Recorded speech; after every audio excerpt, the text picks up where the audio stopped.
Salut à tous, bienvenue pour cette nouvelle émission en compagnie d'un animateur de télé très populaire qui a fait beaucoup de choses par la suite. On va en parler ensemble. Bonjour Alexandre Debanne. Oui, bonjour, ça me fait drôle que vous me traitiez d'animateur télé, c'était ma vie d'avant, parce que Ben ça a oui, été il y oui, a mais c'est longtemps vrai quand que même. Hein. ça a marqué vraiment le public. Qu'est-ce qui vous a amené donc à commencer votre carrière sur FR3, Radio Centre, je crois, à Bourges à 20 ans? Je vois qu'on a travaillé ces dossiers. Un petit peu, un petit peu. En fait, c'était une des premières stations radio de FR3, on l'appelait Hmm. comme ça à l'époque, c'était FR3 Radio. Il y avait, je crois, 3 satellites en France et c'était celui d'Orléans et moi j'étais à Bourges. Et comme j'avais été, moi à l'époque, moi j'ai commencé dans la radio pirate, c'est-à-dire en 80. Oui, avec l'avènement des radios locales. Non, Non? pardon, pas en 80. J'ai commencé en 78, 3 ans avant que ce soit autorisé. Donc vraiment Ah pirate. oui, ah oui, C'est-à-dire qu'à pirate. l'époque, le président de la République s'appelait Valéry Giscard d'Estaing et il punissait, enfin la loi sur l'audiovisuel de l'époque punissait de quelques mois de prison et de la saisie du matériel tout hors la loi délinquant radiophonique qui Hmm. se permettait d'utiliser les ondes hertziennes pour diffuser de la musique. Pour vous dire qu'on a changé d'époque depuis. Un petit peu. Et donc dans les années 80, vous êtes l'un des animateurs emblématiques d'une radio concurrente. Donc je ne citerai pas le nom, mais en 3 lettres. Là, vous êtes éclaté, non, cette période-là? J'ai eu beaucoup de chance, en fait. Vous savez, dans la vie, parfois, Hmm. enfin toujours d'ailleurs, tout seul, on va pas très loin, mais j'ai eu la chance de rencontrer quelqu'un qui a changé le cours de ma vie professionnelle et de ma vie tout court. Il s'appelle Jean-Pierre D'Amico. C'était un des fondateurs de cette radio à 3 lettres, ornée d'une panthère noire. Donc en 87, vous arrivez sur TF1. Comment vous vous êtes retrouvé à animer donc des clips sur Mon 4 heures? Donc c'était la première émission, je crois. Ouais, c'est ça, absolument. En fait, c'était juste avant que j'arrive dans cette radio à 3 lettres. Francis Bouygues, avant d'acheter TF1, s'est fait les griffes, on va dire, dans le monde des médias en achetant une radio, en Hmm. créant une radio pour concurrencer la radio à 3 lettres. Et ça s'appelait Electric FM. Et j'ai eu la chance d'avoir été recruté par Jean-Pierre pour ce qui a orchestré immédiatement ma montée à Paris dans d'excellentes conditions. Eh oui. Hmm. Et cette radio électrique FM n'a pas tenu longtemps parce que justement, cette fameuse radio à 3 lettres nous a collé un émetteur de 10 kilowatts sur la fréquence. Du coup, Ah oui. il n'y avait pas grand monde qui pouvait nous capter. Et il y a un petit après, un intermède par M6. Pourquoi ce choix? Bah moi, j'ai jamais voulu. Alors ça va vous étonner, mais moi, Hmm. l'idée de faire de la télé ne m'a jamais traversé l'esprit. Et quand On je vous s'en dis, doutait un peu. Oui. non, Hmm. franchement, moi, c'est la radio mon truc. Hein. Hmm. Et je le dis et j'insiste, la radio est le média roi par rapport à la télé. La télé m'a déçu du début à la fin. Ah oui. D'ailleurs, c'est pour ça que j'ai arrêté au bout de quelques années. Hmm. Mais en fait, voilà, la grande mode, c'était d'aller chercher la nouvelle génération d'animateurs télé sur la bande FM. Donc, moi, je fais partie de la même génération puisqu'on était sur des radios concurrentes. Je parle de Arthur, Nagui, Laurent Petit-Guillaume, Oui. Laurent Boyer, et bien d'autres, Christophe de Chavannes, qui était sur Radio 7. Oui. Voilà, moi je viens de cette génération-là. La grande mode, c'était de piocher sur la FM pour trouver des nouvelles stars, entre guillemets, de la télé. Et j'ai été embarqué dans ce truc-là. On m'a proposé de venir, j'y suis allé. M6, c'était sympa. On passait des clips, il y avait une bonne équipe, il n'y avait pas des gros moyens. On avait le studio qui était à RTL rue Bayard. Ah oui. Ouais. Un mini-studio, c'était Gérard Policino qui s'est rendu célèbre depuis, puisque c'est le réalisateur de Taratata, Tout à fait. qui était là. Il y avait le fameux Magnéto Serge, qui était son assistant, Hmm. Serge Calfon. Hmm. Et voilà, donc j'ai démarré avec des gens qui faisaient leurs armes également et qui sont devenus des poids lourds du métier depuis.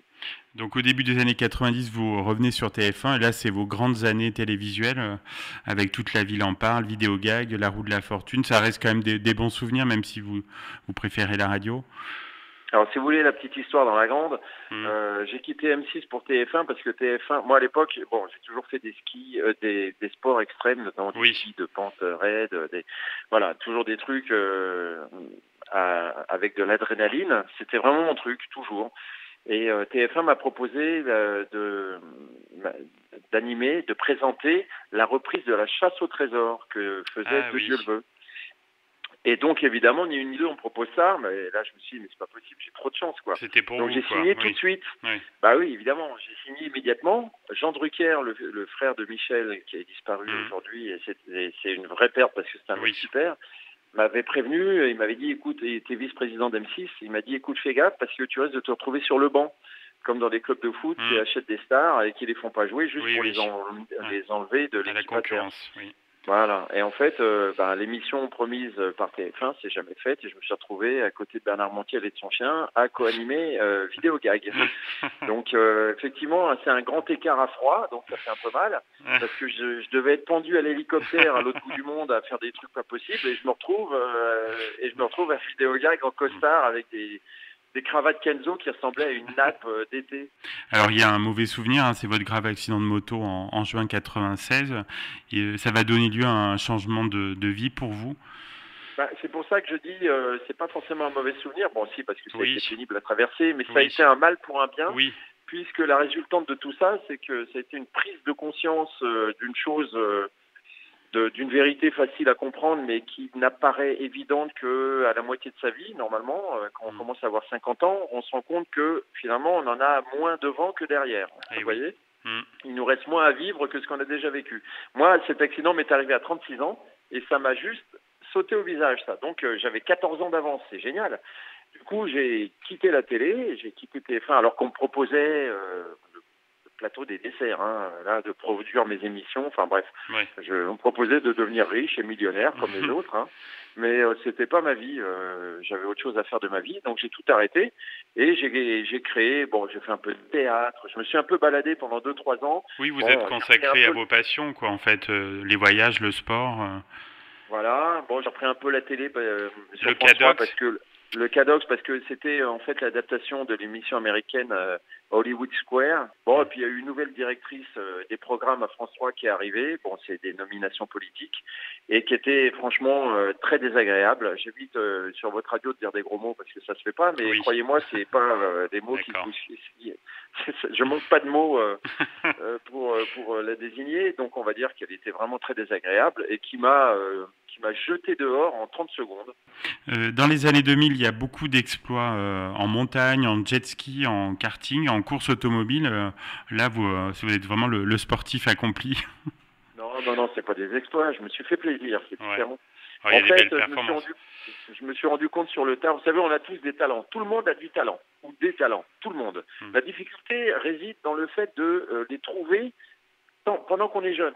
Mais par contre, j'ai découvert mes aptitudes, on va dire, avec un petit talent pour le pilotage.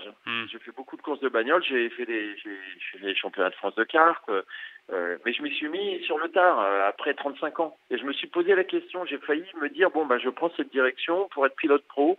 Et puis, la raison l'a emporté. Je me suis dit, non, je suis trop vieux pour entamer une carrière à cet âge-là. Alors, c'est quoi votre vie aujourd'hui, Alexandre ? Vous avez plusieurs activités ? C'est le raid Amazon, donc un raid aventure multisport exotique que je fais une fois par an en fin d'année et c'est exclusivement réservé aux femmes. On fête les 20 ans cette année, on change de pays tous les ans. Le triptyque, c'est course à pied, VTT, canoë et découverte du pays dans lequel on se trouve puisque le sport n'est qu'un moyen, c'est plutôt une expérience humaine à forte valeur ajoutée pour en apprendre beaucoup plus sur soi-même et sur le reste du monde. C'est bien, oui. Par rapport à l'époque qu'on vit en ce moment. Oui, c'est sûr. Quelles sont vos envies, vos rêves pour les prochaines années ?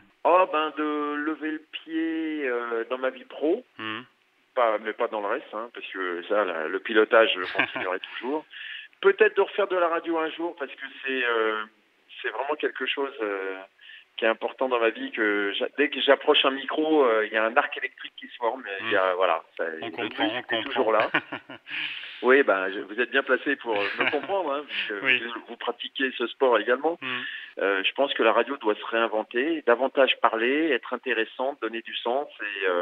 C'est ce qu'on essaye de faire, nous, sur Logos FM. Ouais, j'ai bien compris. C'est pour ça que je vous ai dit oui tout de suite. Oui. Et je pense que justement, j'aurai peut-être ma place de retour derrière un micro, parce que les gens qui ont une expérience de vie assez volumineuse ont forcément quelque chose à dire et à raconter. Voilà. Et quand on a un minimum d'empathie, on aime, comme vous le faites avec moi en ce moment, moi j'adore le faire pour les autres également. Ouais. Un grand merci Alexandre, c'était un plaisir de vous retrouver pour cette émission et à bientôt, on espère. Et un grand merci à vous. Puis c'était une bonne surprise que d'être interviewé en tant qu'ex-animateur de télé. Ça m'a rajeuni. Ouais, voilà, c'est ça. C'était le but. Voilà, merci beaucoup. À bientôt, Alexandre. Et bonne Bel route. été Merci, à à vous. bientôt. Au revoir.